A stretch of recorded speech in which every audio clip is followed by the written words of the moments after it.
All right, welcome back, everybody. This is the session 2 for the day. We've got some mini presentations. We're going to hear from John Kavanaugh, who's with Epic MRA, here at the polling firm in Lansing that did our brief alcohol policy survey. I'll pull up those documents in a second. Then we're going to hear from Dr. Elise Grossman, who's done some research about COVID and drinking patterns.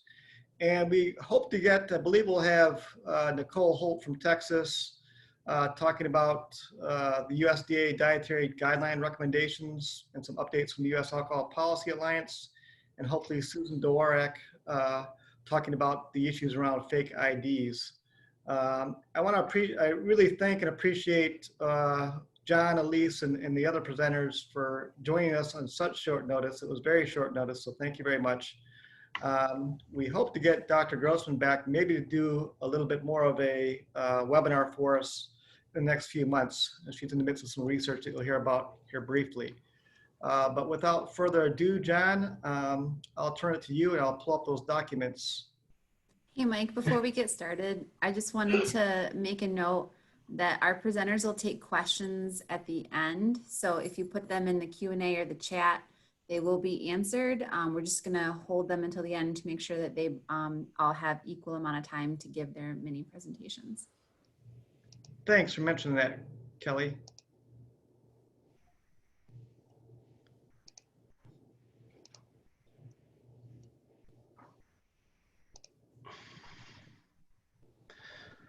Well, good morning.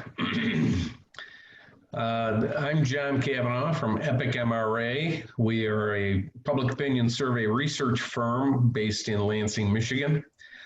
We've been doing business as Epic MRA since 1991. So we are fairly familiar with the trends and attitudes of voters in Michigan. A lot of our work deals with school districts and intermediate school districts, community colleges, and membership organizations.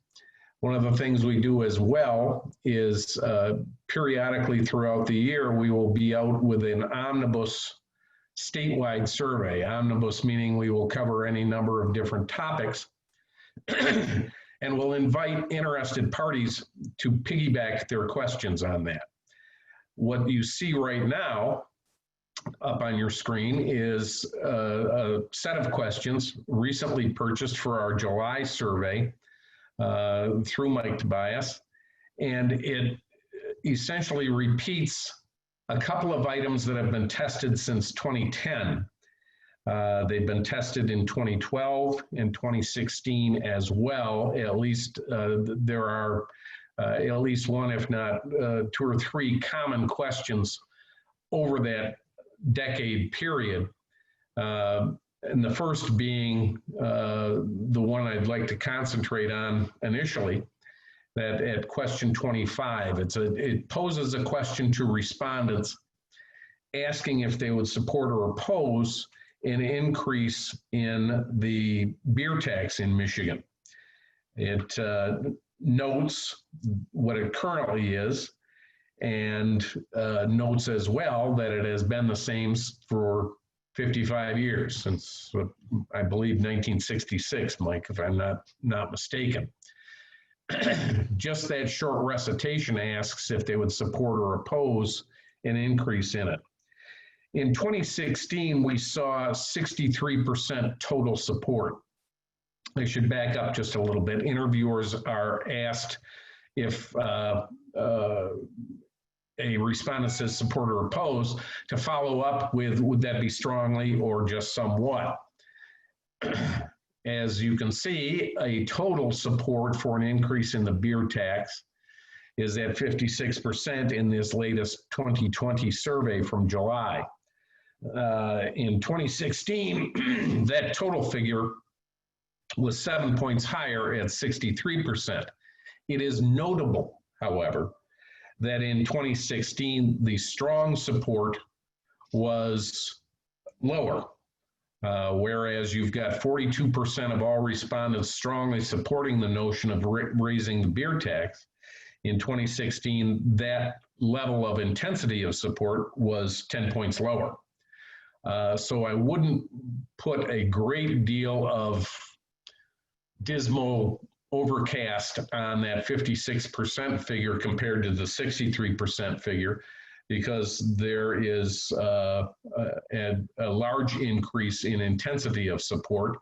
I'd also note that the elephant in the room is COVID-19, and that we have seen in all of our research has colors at least some of the responses, and it's not unusual nor surprising that while we didn't test it, I think it's plausible to say that for those for whom the additional unemployment benefit of $600 per week was just ending when we were taking this survey, could have an influence on attitudes toward taxes generally, and this one in particular.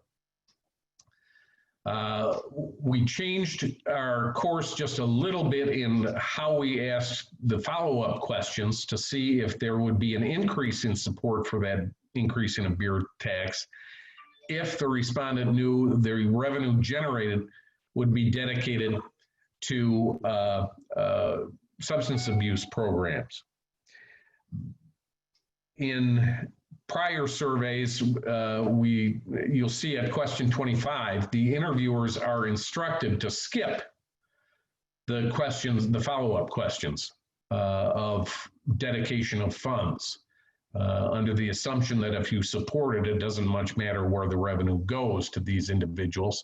And we cited specifically in this latest survey that it would go to the general fund. Again, COVID-19 has prompted any number of different attitudes, and it was widely distributed in Michigan media that state general revenue funds were going to take a very, very big hit by virtue of the lockdown and economic contraction since March. But the two follow-up questions were among those who were either tepidly supporting an increase in the initial question or opposed to it or undecided. So you have, instead of a 600 sample response pool, which we do statewide, we eliminated the 42% to come up with posing the question to the remaining 345 respondents, differing between dedicating the revenue to substance abuse programs and the school aid fund. And again, news reports during the pandemic cited specifically deficiencies in the state's school aid fund. The state school aid fund and public school and per pupil funding has long been a bone of political contention in the state, and I don't imagine we are particularly unique in that. Nevertheless, it is a major component. So you can see among the 345 respondents who qualified to be asked for the question, slightly more would be influenced if the revenue generated were dedicated to schools. That follow-up is consistent with the 2016 results as well. The school aid fund or dedicating additional revenue generated from an increase in the beer tax being dedicated to per pupil funding scored higher than for substance abuse programs. I don't know that the two are necessarily mutually exclusive, entirely anyway, in that drug and alcohol education programs through the public schools certainly is a possibility. We see slightly more support total, albeit less strong support for an increase in wine tax. One of the things that typically we do in surveys of this nature is to, I mean, if it were a comprehensive one and the one we did in 2010 went much further, is we'll line up arguments for and against and measure the salience of those arguments either for or against, giving a clue as to which are more or less resonant among everyone, as well as through the cross-tabulation analysis where you can pull apart the demographic subgroups and see among which groups the individual arguments and or for and against resonate more, if at all. So the long and the short of this is that there is a continued interest and support among voters. By the way, I should back up again. Our 600 sample statewide survey is among registered voters in Michigan. And for July of 20, it was those who are likely to participate in the November 20 election. So we are talking to active and interested people who influence how legislators behave. There isn't much support at all for lowering the blood alcohol level for driving under the influence. That receives total support of 36%. And noteworthy is the fact that nearly the strength of sentiment on each side is nearly twice as high among those who oppose. That is 43% strongly oppose reducing that blood alcohol level, as opposed to 23% who strongly support it. That would be a very tough legislative nut to crack based on this data. More hopeful would be a plan put forward that suggested an increase in the beer tax with and or wine dedicated for the school aid fund. Just based on this is the general outcome of things. And that, in a nutshell, is what was done with these piggyback questions that were the latest. And again, we had a baseline, kind of a baseline survey. It was a more limited sampling of mid-Michigan residents back in 2010. But the piggyback statewide had been conducted in 2012, 2016, and again this year. Thank you, John. Certainly. And thanks to everybody that helped fund this survey. Again, so without your support, the community coalitions and individuals, we could have done it. So we hope to do this type of surveying again. But now we'll hear from Dr. Grossman.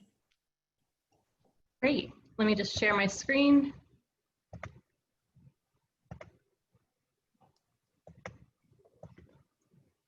Okay. Hi, good morning. My name is Elise Grossman. I'm a public health lawyer and policy consultant out of Maryland, and I also work at Johns Hopkins Bloomberg School of Public Health. Today, I'm going to be talking about some research I did with a colleague of mine at the University of Maryland, Baltimore County, Dr. Susan Sonnenschein. Our presentation called Drinking Our Way Through COVID-19, about our cross-sectional survey of US adults. Now, when COVID first hit and quarantine started, the internet started getting flooded with memes about alcohol increase, how to drink alcohol, what you should be doing with your alcohol. So you'll notice in the top right, there's Barbie, the non-essential worker. This is quarantine edition, so she's ready for wine o'clock. Bottom left, homeschooling is going well. 2 students suspended for fighting and 1 teacher fired for drinking on the job. And of course, the COVID-19 survival tip, if you have a drink in each hand, you can't touch your face. And there were tons of these. And I'm interested in alcohol policy and research, but this started me thinking that things were going to change in terms of how people drink and what they were drinking, and that we need to do some research on this. At the same time, there were many news articles coming out about how much alcohol US adults were buying. With the sort of most prophetic is, this is how America drinks now. Between March 1st and April 18th, data on alcohol sales from the Nielsen Company showed large increases. The week ending March 21st indicated that alcohol sales for off-premise locations had increased by 54%. and online sales had increased by 262% compared to sales from the same week in 2019. But it's been unclear if individuals were merely stockpiling all this alcohol or if their consumption had actually increased. So what did we already know? Before we went into this, we knew that research had shown that those who experience periods of economic or psychological stress often consume more alcohol, resulting in increased symptoms of alcohol abuse and dependence. For example, adults in New York City reported increased alcohol use and binge drinking 2 years after the attacks on the World Trade Center. People in China who were quarantined or worked in high-risk locations during the 2003 SARS epidemic reported using alcohol as a coping mechanism, which was significantly associated with increased alcohol abuse and dependence symptoms after the outbreak. And research has also looked at studies of drinking behaviors after recent hurricanes and tsunamis and shown similar changes. Now, COVID-19 may have similar impacts on alcohol consumption and related harms, but the long-term effects are still unknown. In May, an article was published by several alcohol policy experts who discussed that COVID-19 might impact alcohol consumption in 2 ways. On one hand, they argued alcohol use and related harms would increase, and this would be due to stress triggered by financial issues, social isolation, and uncertainty about the future. On the other hand, they argued that alcohol use and related harms could decrease due to restrictions on the physical and financial availability of alcohol. So what were we looking at? We wanted to understand whether rates of adult alcohol consumption had increased during the COVID-19 pandemic. We wanted to look at different stressors during COVID-19 and whether that was connected to increased alcohol consumption.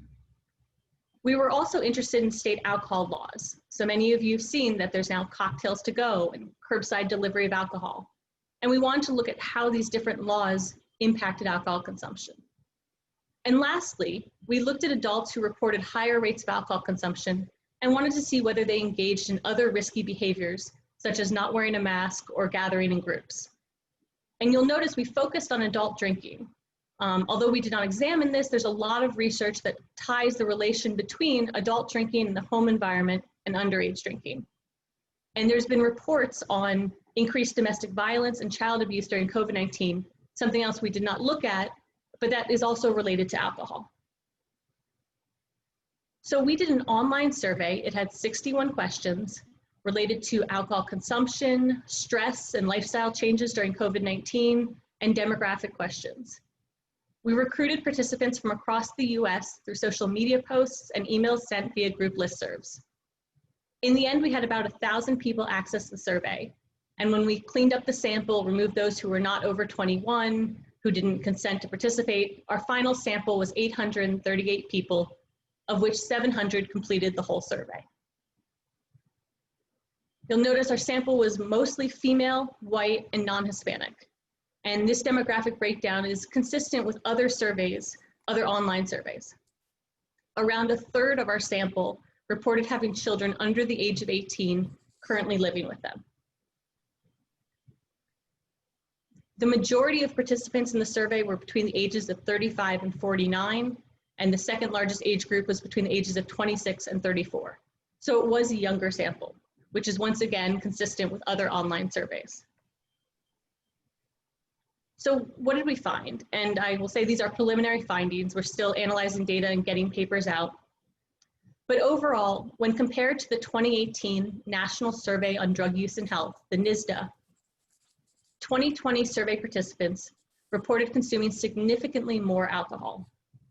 They reported drinking on 7 more days in the past 30 days and drinking 15 more drinks over the past 30 days compared to participants from the 2018 NSDUH.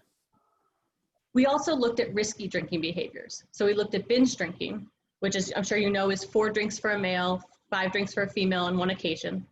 And we looked at extreme binge drinking, which is binge drinking at least 10 times or more in the past 30 days. We found that the 2020 survey participants were 1.3 times more likely to engage in binge drinking and 2.1 times more likely to engage in extreme binge drinking than the 2018 NISDA participants. Additionally, 2/3 of the 2020 participants reported that they believed their own drinking had increased compared to before COVID-19. Reasons for this increase were increased stress, increased availability of alcohol, and boredom. Now, 13% of the sample did report that their drinking had decreased, and they gave reasons such as less alcohol availability, because they couldn't go to restaurants and bars, less free time, and less money. We asked everyone about different stressors during COVID-19, and we're looking into that now. But one area we focused on was parents of children under the age of 18 who currently live together. Now, the majority of these parents reported that they were helping their children with distance learning. We found that parents who were stressed by having to help their children with distance learning drank 7 more drinks per month than parents who did not report feeling stressed by distance learning. And these stressed parents were also 2 times more likely to report binge drinking at least once over the past 30 days than parents who were not stressed. Now, the study does have limitations. I won't go into all of them, but it is a convenient sample that was recruited through social media and listservs. So not everyone completed the survey, and there may be differences between those who chose to complete it and those who did not. The data for both this survey and the NISDA is self-reported, but previous research has shown that light and moderate drinkers tend to report their alcohol consumption accurately. In fact, it's only heavy drinkers, and they tend to underestimate their consumption. So if anything, this is an underestimate. I hope to come back and talk with you more in the future. One of the things we're going to look at is the relation between different types of stress and alcohol consumption. We want to really delve into state alcohol laws and the differences there and how that's impacted alcohol consumption. And as I mentioned, looking at risky behaviors and alcohol consumption. In the future, we'd love to redo this survey and compare the results. And of course, examine the rates of alcohol consumption 2 to 3 years after COVID-19 and see if we get similar results to other pandemics and natural disasters, or if this is worse or hopefully better. As discussed at the beginning, these worldwide alcohol policy experts put forward 2 potential patterns of alcohol consumption. And the results of the study support the first hypothesis, that alcohol consumption would increase during COVID-19 due in part to stress. Now, this is also consistent with US sales data. US adults appear to not only be purchasing more alcohol, but also to be consuming more. And as we all know, this is problematic for many reasons, but most timely is, according to the World Health Organization, alcohol can make a person more vulnerable to contracting COVID-19 and more likely to have worse outcomes if he or she does get it. If we continue to follow the paths of others after periods of economic and psychological stress, then we should expect to see an increase in rates of alcohol misuse and dependence in 2 to 3 years. Here's hoping we don't. And that is all. Here is my contact information if you have any questions.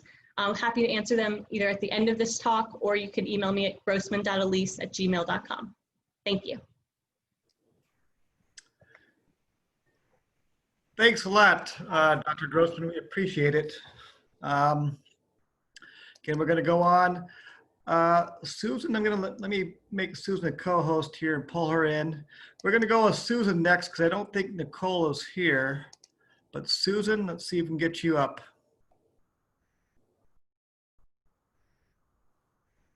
There you go. Excellent. Hey. There we go. Hi, everyone. Hello. Hello. Hello. Can you see? Well, actually, you can see trees behind me. I am in California, just south of San Francisco.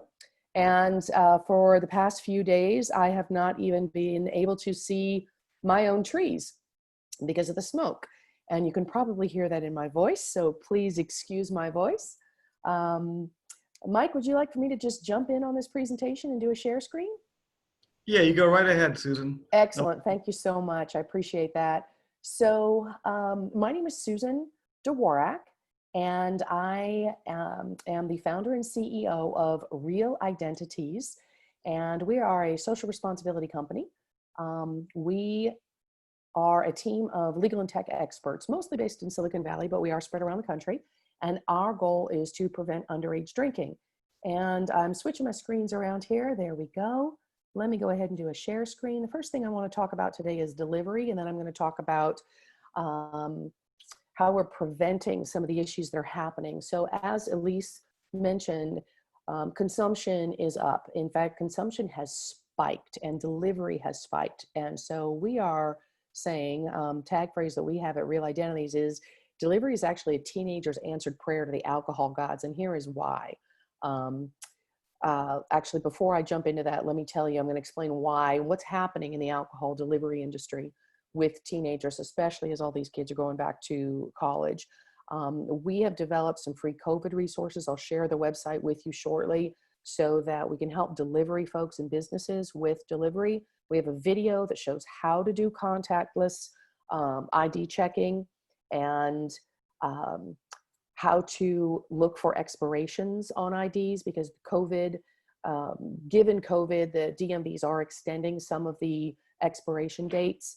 And we also have some great videos, including how scanners don't work, how these kids are using, fake IDs. Fake IDs are built to fool scanners, by the way.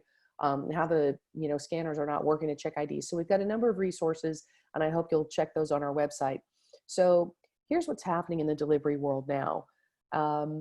Consumption and delivery has spiked, and teenagers are getting a hold of that alcohol. And these are the main reasons that they love it. As they say, no face, no case.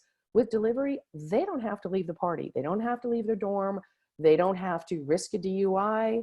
They don't have to go to a store and risk their face being seen on a video, memorializing the fact that they're using a fake ID. There's no shoulder tap. Let me see, there we go. And there's no public humiliation if their fake ID does not work. So there we go. Let me slide that up a little bit. The teens share ideas on what fake IDs pass what scanners. So there are a number of known fake ID companies like ID God, ID Viking, etc. And they share with each other on campus and also online with social media. You'll see in the website, the little laptop here down in the bottom right hand in the corner, the California ID from Viking passes this delivery company or passes this store. So they're sharing all this information. And as you see in the thought bubble, they have multiple fakes. It's also very, very easy to scam an app's or a website's identity system, because this is really mostly self-identification. And the marketing material says that these apps and websites are secure. Well, we know that's not true. And I don't mean to pick on Drizzly. I know the folks at Drizzly, if you're familiar with them. They're one of America's largest alcohol delivery companies. You go online and order alcohol to be delivered, much like you'd order flowers for anyone. But they were just hacked a couple of weeks ago, 4.2 million names, et cetera, et cetera. These systems aren't secure, but especially with self-identification, what's happening is the kids are using their own selfie. So the delivery apps say, upload your selfie, upload your ID, and if they match, you get a delivery. And a lot of the kids are using fake IDs for this self-identification, and nobody on the other end is checking them. And I know this because I've talked to some of these folks and they are not checking them. So it is self-identification. It's not ID verification, and they're not checking them against a DMV database. But here's the thing, even if they did check it against a DMV database, they would likely get a positive ping, because they're entering real data on these driver licenses, and the DMVs or whatever database they're checking pings back and says, yes, there is a Susan Dworak in California with that license number. So it's also easy to scam the payment systems, whether you use dad's credit card, a burner credit card, which are the temporary cards you see when you go to a grocery store or drugstore or something like that. If the name on that credit card matches the name on the ID and matches the profile, the self-identification profile that you've put into the app, it's delivery. So there's not a lot of checking. The other thing is, when you get a credit card statement, it doesn't say, for example, that you ordered alcohol. It just says where you ordered from. So the kids are hiding this. So the solution is to do contactless ID checking and to check IDs. So that's what we're all about. Real Identities built an app called ID.training. It's actually a web app, which means you don't have to download it from the App Store. You just go to the website and use it. You can use it from any device. And drivers need this. So what's happening is drivers don't have a lot of instructions for checking IDs, depending on the state that you're in or the city that you're in. In Michigan, a lot of folks are either using third-party delivery companies or their own workers again, depending on the state, and delivery, the drivers need help with this. So one of the biggest problems we have is the number of IDs in the United States. 50 states on any given day, they have on average 3 to 5 IDs per state, which means somebody who checks IDs needs to check over 800 versions and variations of IDs in the United States. And the drivers are really frustrated. They need 24/7 access to these images because they're saying, I don't know what else to do. I've seen you before. You look 21. I'll go ahead and deliver it. The other thing is we are seeing a lot of apathy in the industry. A lot of people are saying that as delivery drivers, it's not my liquor license. It's not my problem. So you get into this jurisdictional issue where Drizzly and I'm not picking on Drizzly. I'm just saying it's one of the companies. They're not a licensee. The delivery driver's not a licensee. The venues that sell and serve alcohol are the licensees. And some people are kind of pointing fingers at others to say, hey, it's not my problem. So we built an app that teaches people how to spot fake IDs. So I'd like to ask those of you on the line to take a look at this and tell me, please, if you would, which of these holograms are real and which are fake. And don't be worried if you get it wrong. 90% of all people get this wrong. Which hologram would you say? Because most people do say the top right is real, but as you see here, that is wrong. That Delaware hologram, that shine and rainbow, that's what you'll see on a lot of IDs, but not in Delaware. The key here is what's circled in green. This person inside the hologram in a white shirt and orange pants, there's no other fake that currently has that. And here's the problem. Scanners won't catch that. The ID checking books won't catch it, and trainings don't catch it. So humans need access to IDs. Now we enter new IDs like these mobile driver licenses, and kids are taking their own IDs and they're taking a photo of their own ID or somebody else's ID who's over 21 and adding it onto a mobile driver license and presenting that as an ID. And some people are accepting these when they should not be accepting a digital mobile driver license for the sale and service of alcohol. So we let people know you're not supposed to do that. I could go on and on with this, but basically this slide explains what we do in a nutshell and explains the problems of the ID industry. The New Hampshire ID pictured here is so rigid that when you tap it, it sounds like metal. But the Minnesota ID is so flexible, as you see in this photo, you can literally bend it, corner to corner. You can almost roll that into a cylinder and drink it, like it's a straw, or use it like it's a straw. The Iowa ID is expired, or it's really not. There's our Louisiana ID on a cell phone. Micronesia, is that foreign? No, that's a freely affiliated state. That's a US ID. The Georgia IDs have different real ID stars. Look at that. These two IDs, one has a black real ID star, the other one has a gold real ID star. And there's the new Wyoming ID. Is that out on the market yet or not? There are 800 of these, and it's nearly impossible to memorize all of them. You can't take a one-time class where they cover IDs in 10 minutes. They're not in books, whatnot. People need access to these. So that's why we built the ID.training app, so that people have access to the help that they need, because drivers need help. So,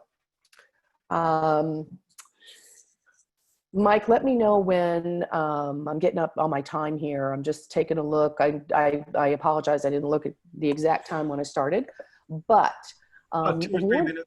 Okay, perfect. One of the things we want to explain to folks is, look, no more excuses here. No more, I don't have time to check ID. No more, I don't know what to look at, or all I'm required to do is scan the ID. That is not the case. And that is an issue that we're seeing sometimes when a city or a company might say, all you need to do is scan it. Well, scanners don't work for IDs, but the worker innocently takes the ID, scans it. There's an underage service violation, or worse, an injury or fatality, and the person is standing in front of the judge, and the judge says, I don't care that you scanned the ID. You have to properly and thoroughly check the ID. Due diligence is required. And the worker says, but I did what I was supposed to do. I scanned the ID. And they say, sorry, it's not due diligence. And now, and I know this isn't in Michigan, but in California and different states, we're having some serious problems. In fact, we We're told that fairly recently an Uber driver, I believe an Uber Eats driver, was recently put in jail for an underage service violation. That's really unfair to them because they don't have the information that they need. So as a social responsibility company, we're trying to get this information to people who need it. And we built it so that it works on any device, no uploads, no downloads. You can use it on a point of sale system, a laptop, a cell phone, which is great. And best, it does not capture the ID for privacy reasons. That's really, really dangerous for the hacking that I just mentioned. So our goal is to prevent underage sales and deliveries, protect workers and communities. I have to say, as I've told Mike, I have a personal stake in this. We do live in California, but our son is a student at the Ross School of Business at the University of Michigan in Ann Arbor. And I'm very, very interested in Michigan in preventing the issues that happen there. So with that, I will stop the screen share and ask if anybody has any questions about underage drinking, IDs, fake IDs. What are the biggest things happening in the fake ID industry now? Any questions from anyone? We are going to hold questions, Susan, until the end. Okay. We're going to, but thank you for the presentation. We are going to pull Nicole Holt in from Texas. And I flubbed your new name of your organization, Nicole, earlier. But Texans for a Safe and Drug-Free Youth. I screwed it up again, but you tell Texas for Safe and Drug-Free Youth. I almost had it right. Yes, Texans for Safe and Drug-Free Youth. So, but I'm also, I'm the CEO of Texans for Safe and Drug-Free Youth, but I'm also the chair of the U.S. Alcohol Policy Alliance, and that's how I got invited to speak to you all today. So you'll have to make the switch between what my screen says and the organization that I'm representing as the Alliance. So for those of you, I'll share in the, or maybe Mike can put the website of the Alliance up in the chat box so that everyone can visit the website. But the Alliance was formed in 2015 by a group of really passionate volunteers who felt very strongly that there should be a voice for public health in the alcohol policy arena, that we shouldn't just be making decisions about alcohol policy based off of business decisions, but that we should be looking at the public health and public safety implications. And so since that time, we got together, we formed a board, we did all of these things. Our mission is to translate alcohol policy research into public health practice so that we can prevent and reduce alcohol-related harm. And our vision is that we could one day have a society, a nation that's free from alcohol-related disease, injury, and death. And it's a pretty bold idea, considering the information you're having shared with you today.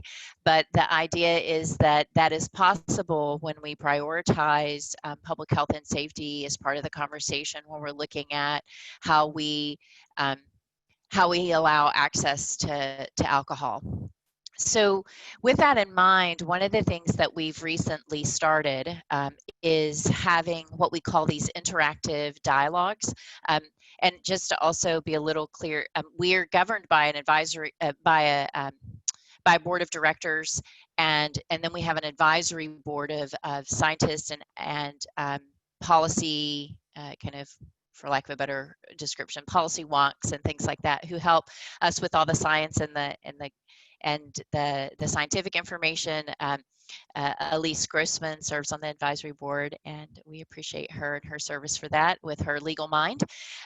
But in that capacity, we're all volunteers. So we have 2 interns, which we're great to have. And we have co-chairs of our advisory board who have been very generous with their time and have been helping us in hosting these, what we call interactive dialogues. And we hope that you all would sign up and join these interactive dialogues.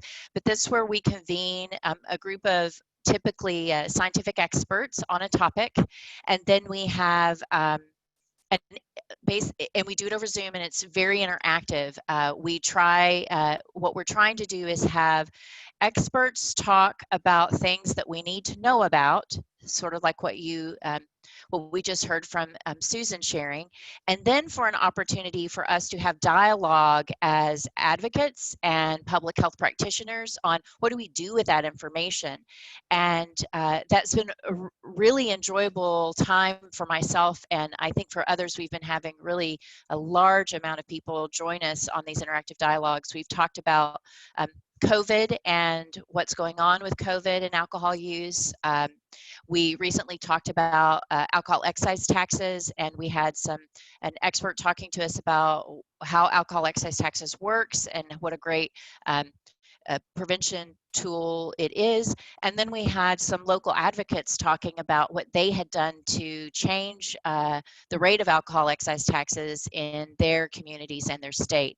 And then we break out into breakout groups, which you really can do on Zoom, and we have volunteer facilitators, and we discuss a topic related to that issue, and then we swing back around to the large group and discuss again as a large group. And we're really grateful for all of our volunteers and our advisory board folks who help make this happen, because they serve as facilitators and they help us with the topics.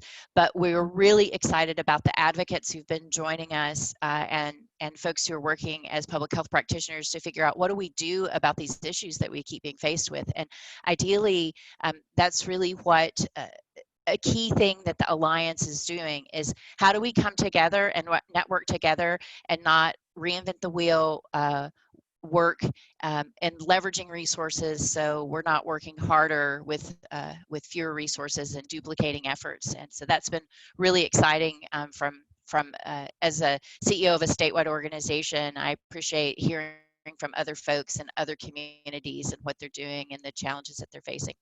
And so we have some upcoming dialogues. You'll find them. You can follow us on Facebook and on Twitter. We try to post on Facebook all of the dialogues, as well as you can sign up on our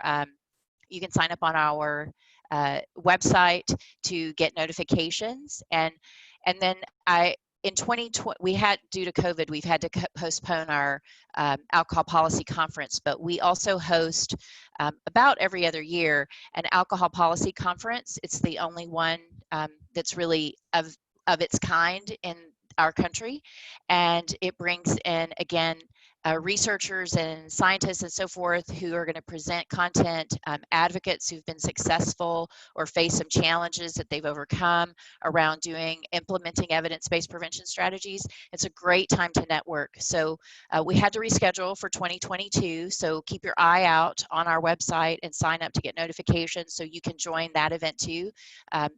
It's a really great time to learn, and as my staff says, it's the best conference they can go to for the work that we're doing in the field, and they look forward to it. So we try really, really hard to save our money and make sure we can send as many people as possible. And then the last thing I'll share, I see you all chatting it up a bit in the chat box, which I appreciate. The last thing I'll share is something that's kind of, you may have not noticed is going on, but we try to keep our pulse on things that are going on and try to respond. We've had some efforts with that Elise was involved in with the Supreme Court, and policy decisions that are around things that govern alcohol policy, really. And there are a lot of things to keep your pulse on as we think about things like the three-tiered system and protections that should be in place to protect our communities and our youth. And to that end, to give you kind of a bit of framework, and I'm going to try and see if I can share a little bit of this stuff on my screen, but I've got a split screen going, so give me a second. It sometimes doesn't cooperate quite like I want it to. In 2010, we had guidelines that were dietary guidelines from the USDA, and those guidelines said that we should moderate drinking, and I'm reading from the older documents, that we should moderate drinking so that we were up to 1 drink a day for women and up to 2 drinks a day for men. And in 2015, because every several years the USDA reviews its dietary guidelines.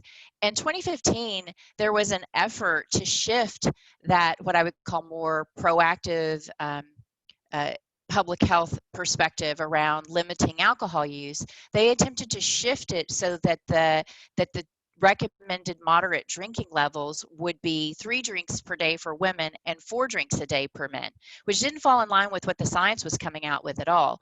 And so as the Alliance and with other communities and organizations across the country, we began sending out action alerts, and we tried to get people to respond and say, you can't go backwards against the science. If anything, you should be more protective, not less protective.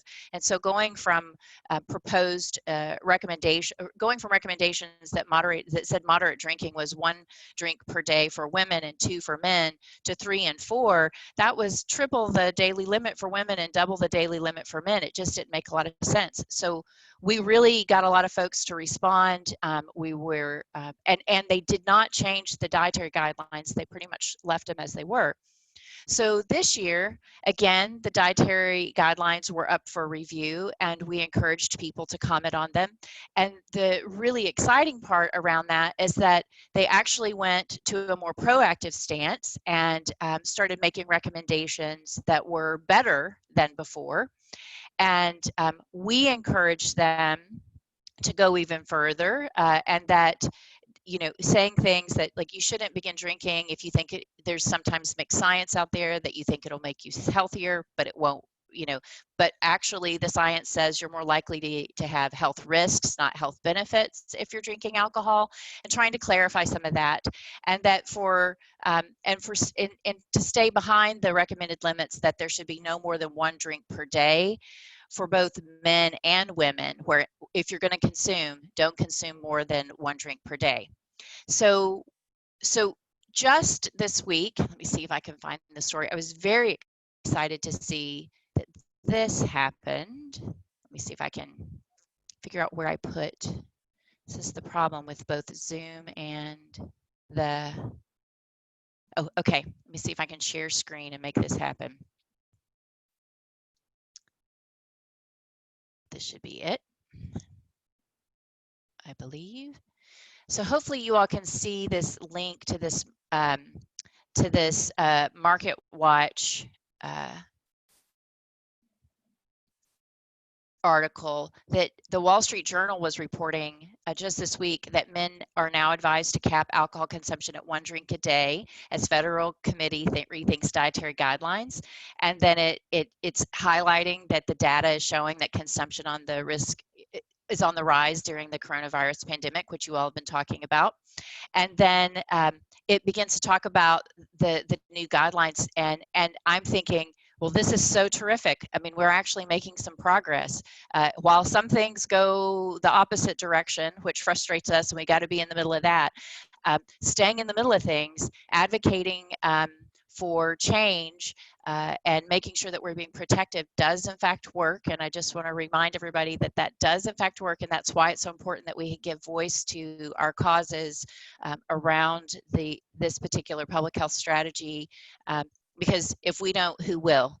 And when we start getting coverage from the Wall Street Journal about some of these proactive activities, that's really great news. And with that, I don't know. I hope I covered all the topics that Mike had asked me to share about. And again, I know you all in the chat box can see some of the website, and I'll try to put in the Facebook page and all that so you can follow us. But that's where we are, and great to be here among friends. Well, thank you, John, Elise, Susan, and Nicole for the presentations. We appreciate it, especially, like I said, on very last minute for nearly all of you in the last day or two. So thank you for helping us out here. But what questions do we have? We have about 10 minutes or so for some questions. I always have some questions, but I'd prefer if folks in the audience have some. So please drop them in. Let us know what questions you have. I'll start one off with John. So again, we worked with John for a number of years with the local coalition, and now 3 cycles with John on the alcohol policy survey. But do any thoughts come to mind, John, as far as again, the polling is pretty low for 0.05. So we have our work cut out, but any suggestions on how we might tweak that perhaps moving forward with another survey? You mentioned that maybe sometimes after the election changes, maybe there's better opportunities, but. Yeah, one of the,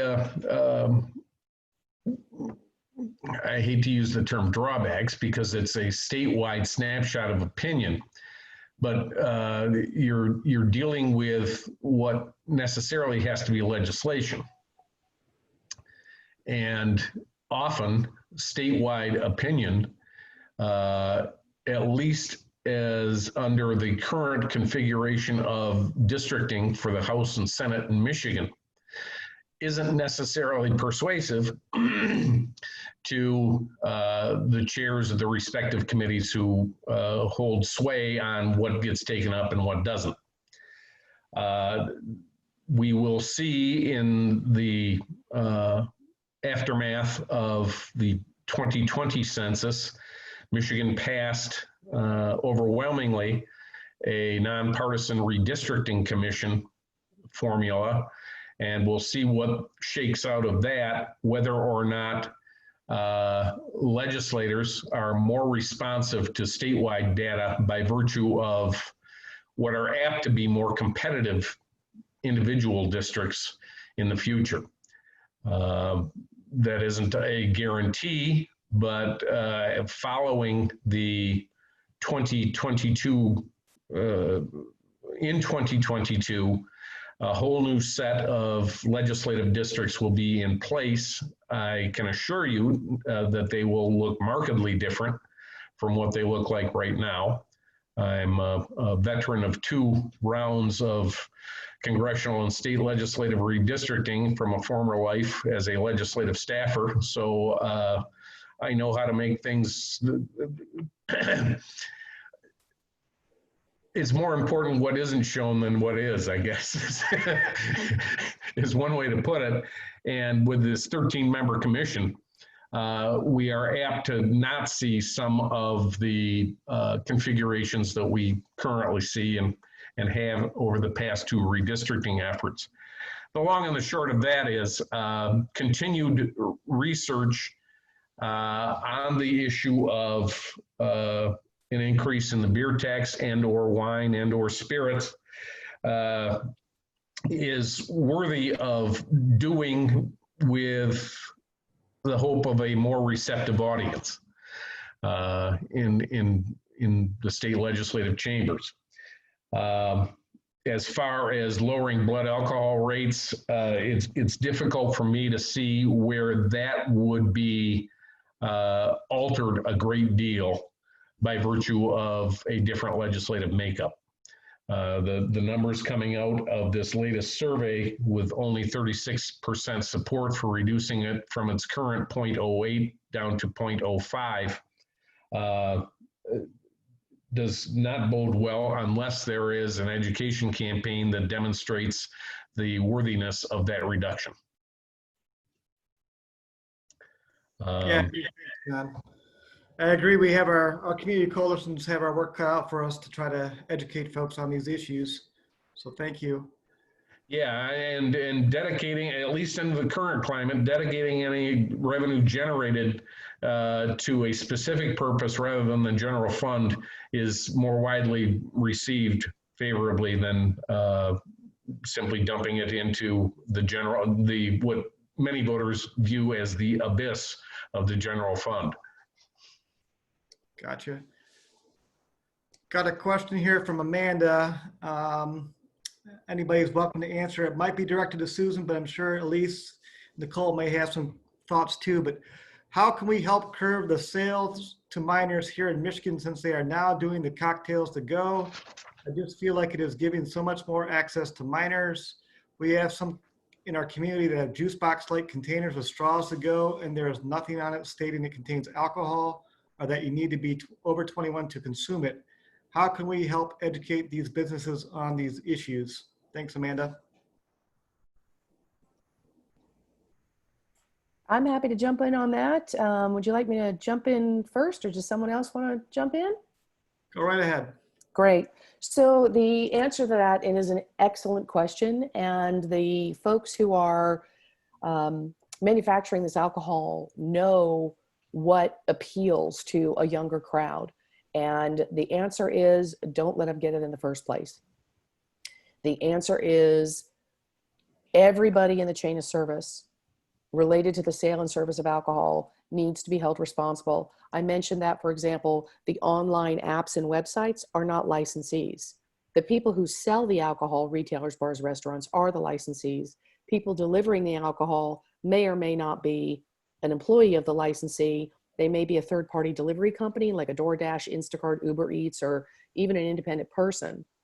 But all of those people have to be held liable for giving underage drinkers alcohol. And the way to do that is to prevent the sale and the service of it to those people. And the way to do that is to check the ID.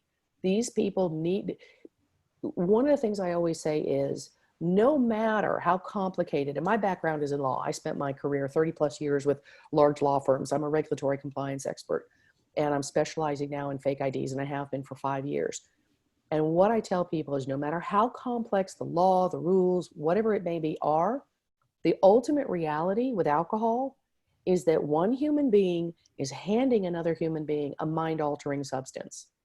The human being handing over that mind-altering substance must be held responsible, whether they're on-premise, off-premise, delivering, curbside, whatever is happening. The human being handing over that alcohol has to check that ID, has to spot the fake ID, and they have to be held liable for giving access to underage drinkers. And before now, you know, one of the reasons I did this, by the way, is I spent my career in corporate and securities work. So I used to write the 10Ks, all that public disclosure information. And I still enjoy reading those things. And I was struck by the staggering figures that these major brands, major, not even multi-billion dollar, but multi-million dollar brands in the United States are spending on legal fees, not for something productive, but for non-compliance related to fake IDs. And that's why I started this company. One figure struck me. They spent $40 million on legal fees related to defending the company against fake ID underage service violations. And I just thought, well, how did that happen? And it sent me down this rabbit hole. And I realized that the 3 ways that we are checking IDs in the United States, scanners, absolute garbage. They don't work, period, end of discussion. They are doing nothing more than reading IDs. They're not authenticating IDs. You can't take a piece of plastic and slide it through a slot or scan it in any way and say that you checked the ID. That's not working. The ID books are not working. They have 1 ID. Most states have 3 to 5 IDs, and it's a very blurry picture. There's no way you can tell. One-time classes, you and I go into a class for 2 to 4 hours, and I've taken most of these classes. Our team across the country has taken most of these classes. Guess how many minutes on average a responsible beverage service or other class, whether it's, and believe me, we collaborate, we commend any efforts at all to prevent the underage service, you know, of any product, alcohol, tobacco, vapes, firearms, pharmaceuticals, whatnot. So we commend the efforts. So I'm not trying to denigrate the companies, but for the online companies, even the big ones, Tips and others, and the local companies, out of 2 to 4 hours, guess how many minutes they spend on fake IDs? On average, 5 to 10. The actual average is 7 minutes. How can you teach anyone who delivers, sells, whatever, alcohol about 800 IDs in the United States in 7 minutes? You can't do it. So I got together, I happen to be in Silicon Valley, and I got together with some of these folks who I know and love and trust. And I said, hey, I don't want to retire, but I don't want to work 100 hours a week anymore, but I do want to start a social responsibility company. I want to have an impact. How can we make this happen? And we realized the way to do it was to give people 24/7 access to real IDs and fake IDs. And we're really trying to make that happen. And I'd actually like to send an email message to Mike, if you can send it to everyone, or, to send these resources, collaborate, share this information. But in specific answer to Amanda's perfect question, it is prevention. The person handing it over, make sure they know how to check an ID and spot a fake ID so they don't get the alcohol. Appreciate your passion, Susan. Can you tell? I'm sorry. Let me sit down. Nicole, you want to jump in there? I would love to jump in here. I think that fake ID is definitely an issue, and that's something I definitely appreciate your passion. It's something very important. I think going back to the question though, from a broader perspective, there's more that can be done at an environmental level. So states are changing their laws, and a lot of times they're doing so for the economic benefit of restaurants and bars, and they're not considering public health. So many cases they're allowing curbside, pickup, a delivery of alcohol. They're allowing cocktails to go. And so I think you can go higher than just the individual person to person. Make yourself known to your legislators. And this is what, coalitions, this is great. Like, go out there and, write op-eds when, your county changes the law and all of a sudden you can do cocktails to go of any size and any type. Write letters to the editor in the newspaper, get yourself in the news, talk to legislators and say, this isn't okay. We don't want to change these laws so that they are just expanding the amount of alcohol that's getting sent out into our communities. And if you are going to change something, make it temporary. It's very hard to go back. So we don't want these, but we want to make sure these aren't laws that become permanent. So I would, and Nicole, I'm sure you have other thoughts on this too, but I think from a really environmental broad perspective, that's where we need to target our efforts. So Nicole? Yeah, thanks for jumping in there, Elise, because you're exactly right. So just this week alone, I have done a radio show, I've done a television show, both live, by the way, which is always nerve-wracking, I have to say. And you all get the screen because they didn't tell me I was also live streaming on Facebook, and I had papers all over. I'm in my kitchen, so papers everywhere. But so ask that first. But the whole conversation around underage drinking, youth substance use, like where people are missing the boat is that you're literally changing policies right now that are making it easier for young people to get alcohol while rates of use are increasing. And now you're doing things like I was asked, what do you do when they're going back to college? What should we be concerned about? Because now we're concerned about them getting COVID while they do their typical social activities. And then they're also likely to be consuming alcohol, which alters their brains, and then they're going to make bad choices. And your elected officials don't know this stuff. Your people who are making decisions, they're making business decisions. The business owners and the lobbyists for big tobacco and big marijuana and big alcohol, they show up all the time. They have paid staff. They show up and they educate people about their perspective on businesses and policies and how they make their money. And the only way that they're going to know about the public health aspect is if we show up and talk about it. And I'm not talking about lobbying. You can lobby if you want to, and if you have the ability to do so, I always encourage that. But do not think that educating your elected officials, your superintendents of schools, your PTAs, all sorts of folks who do advocate, who do show up, they have to understand what the implications are to public health, kids' public health in particular, and how that affects all the things that they're striving to win, which is to get them to graduate from high school and to get them into college and to get them to graduate from college. They have metrics. Their business is defined by those metrics. And when you can start talking to people about the passion that we have about kids not getting alcohol, if you can translate that into the business decisions that they have to make, it will help shift them. They may not be as passionate about the issue around underage drinking like some of us are, but if we can translate that argument to why they should be protective because it will hit their financial bottom line, the conversation shifts. So when you spend more on underage drinking in your state and dealing with the problem than the breaks that you're giving to businesses, then you've got a financial gap. What are you going to do about that? Well, don't make these policies permanent by any means. And then when you do have policies in place, then you can start trickling out all this other stuff. And I would even argue, to Susan's point, it's not just the individual.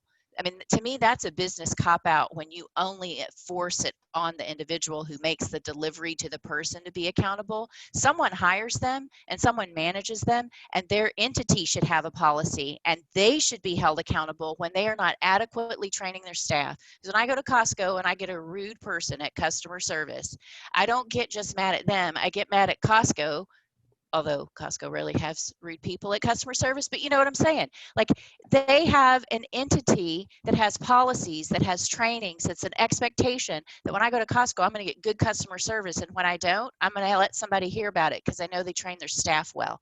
Same thing with delivery, right? Go ahead, Elise. I was going to say, building on that point, data is really crucial. And there isn't as much data on COVID-19 now. That's what we're really trying to push out. But as Nicole mentioned, alcohol is something the US has been struggling on how to regulate for close to 200 years. You know, it's something that we're really working on, and we know what works.